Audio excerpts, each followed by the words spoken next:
Ako si Joel Solomon, 20 anyos. Ikapito sa siyam na magkakapatid. Si Itay ay nagtatrabaho sa City Hall bilang isang utility worker upang matustusan ang aming pangangailangan araw-araw. Kaakibat niya ang aking buting ina na isang may bahay. Inaalagaan niya ang aking mga kapatid. Payak at simple lang ang aming pamumuhay. Kagaya nyo, nahihirapan rin kami sa pandemyang ito.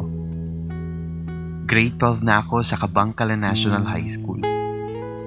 Kaunting tiis na lang at makakagraduate na ako. Pangarap ko kasing maging isang sundalo balang araw para makatulong sa aking pamilya at sa ating bansa. Kaya pinagbubutihan ko ang aking pag-aaral kasabay ng kinahiligan kong laro sa school, ang arnes. Alam nyo yun? Ang arnes? Yun yung pambansang laro nating mga Pilipino.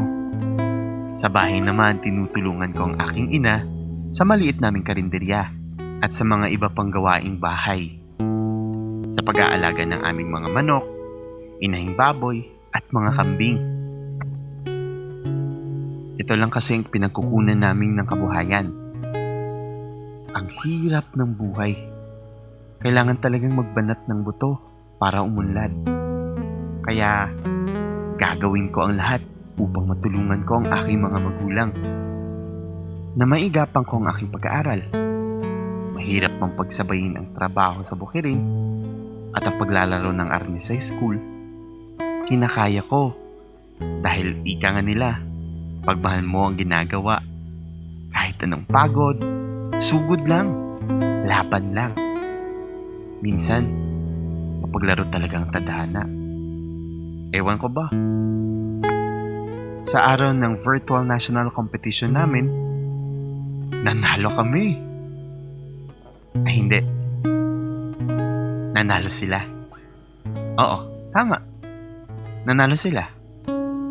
Yung mga kasamaan ko sa team na ako yung nagturo sa kanila. Nanalo sila. At masaya ako para sa kanila. Pero hindi ko kayang maging masaya sa sarili ko. Malungkot lang dahil hindi ko nakuha ang medalyang inaasam. Hindi ko pa rin maintindihan kung ano at saan ako nagkulang. Saan kaya ako nagkamali? Nadudurog at talunan ako. Buong oras ko yata ginugol ko sa pag-iensayo. Buong araw. Kahit na nga gabi, nagpa-practice pa rin ako pagkatapos kong turuan ang mga kasamahan ko. Pero bakit? Lahat ng oras ko nasa arnis na. Nagulat na nga lang ako. May nakalimutan pala ako. Ang taong nagbigay sa akin ng inspirasyon. Ang taong bumuo at sabay kaming nangarap. Ang mahal ko. Ngunit, huli na pala ang lahat.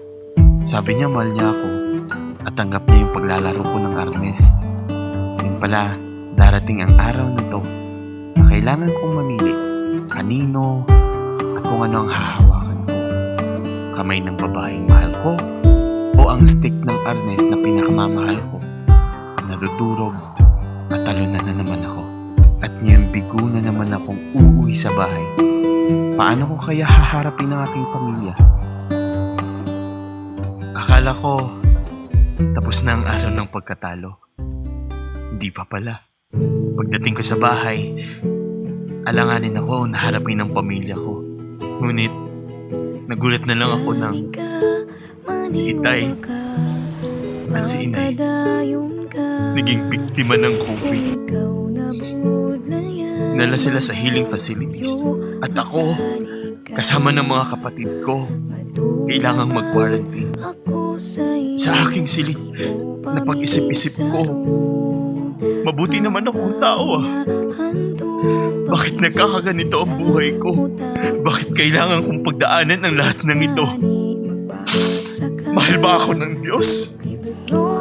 May Diyos pa ba? Nahihirapan ako. Nahihirapan ako. Nahihirapan ako.